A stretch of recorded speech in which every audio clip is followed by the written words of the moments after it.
लेकिन आज केसी त्यागी ने, मृत्युंजय तिवारी जो बयान दिया है, केसी त्यागी ने क्या कहा आपने सुना होगा तिवारी जी। केसी त्यागी कह रहे हैं बीजेपी की बढ़ी हुई तैयारियां हमें चिंतित करती हैं।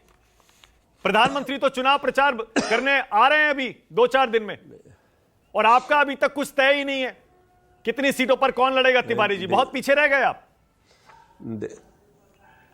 देखिए मानक जी, आदरणीय मोदी जी चाहे जितना पहले आ जाए चुनाव प्रचार करने, लेकिन अंत में उनको सत्ता से जाना होगा, रिजल्ट यही होगा।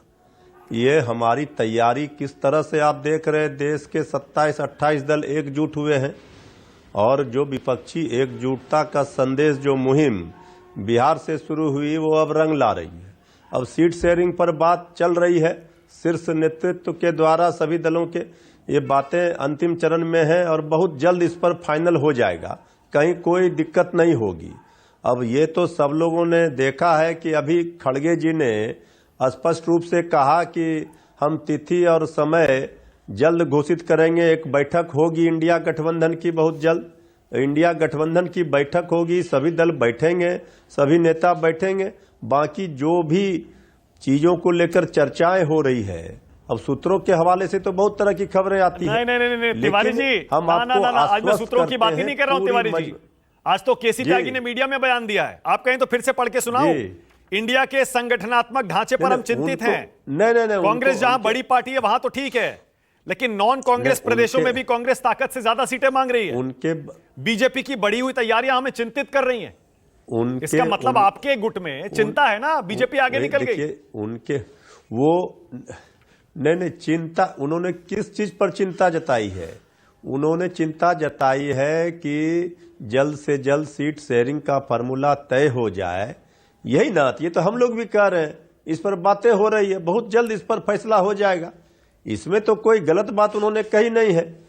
तो हम लोग भी चाहते हैं, सब लोग चाहते हैं कि सीट शेयरिंग का मामला, आप जानते हैं कि इतने सारे दल हैं, सबको सम्मानजनक सीटें मिले, ये तो हम लोग चाहते हैं। और जितने भी दल हैं बिहार में आप देख लीजिए, सबको कौन कितने सीटों पर लड़ेगा। तिवारी जी, बिहार इस बार तय करेगा 24 में कौन जीतेगा। करना लोग कहते हैं यूपी से, लखनऊ से जाता है दिल्ली का रास्ता, बिहार फिर जैसे मैंने पहले कहा महाराष्ट्र भी इस बार फंसा हुआ दिख रहा है। नहीं, इस बार आपकी राय क्या है? इस बार तो बिहार उत्तर प्रदेश होते हुए ही दिल्ली का रास्ता तय होगा। उधर से ममता दीदी भी बंगाल से बिहार होते हुए ही उत्तर प्रदेश होते हुए अखिलेश जी को लेते हुए तब दिल्ली कब्जा किया जाएगा। वहाँ केजरीवाल जी हैं, और महाराष्ट्र से उधर से शरद पवार साहब हैं, उद्धव ठाकरे जी हैं, कांग्रेस पार्टी है। सब लोग एकजुट हैं, एक उद्देश्य के लिए, बड़ी लड़ाई के लिए तैयार हैं कि देश को, लोकतंत्र को, संविधान को बचाना है। मोदी के नाम पर लोकसभा में वोट पड़ेगा। पिछली बार का नतीजा शायद भूल गए आप, 40 में से 39 जीती थी मोदी जी ने। इस बार कैसे कम कर लेंगे आप उनकी? देखिए मानक जी, लोकतंत्र की यही ना खूबसूरती है, जिसे जनता अर्श पर बैठाती है उसे फर्श पर भी पहुंचा देती है। तो कांग्रेस पार्टी ने भी 50-60 वर्षों तक राज किया है। अगर बीजेपी ने 10 वर्ष, अभी तो मोदी जी के 10 वर्ष हुए हैं, तो 10 वर्षों में ही उनका अहंकार 7वें आसमान पर है।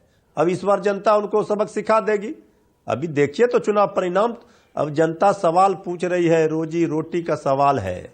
ये सवाल अब जनता तैयार सवाल कर रही है, और आप अभी तक सीट शेयरिंग भी नहीं कर पाए तिवारी जी। बाजी में जनता नहीं फंसी। आप ही के गठबंधन के घटक दल नाराज हैं। सीट शेयरिंग हमारा है, हम 40 सीटों पर लड़ रहे, कोई कहीं नाराज नहीं है।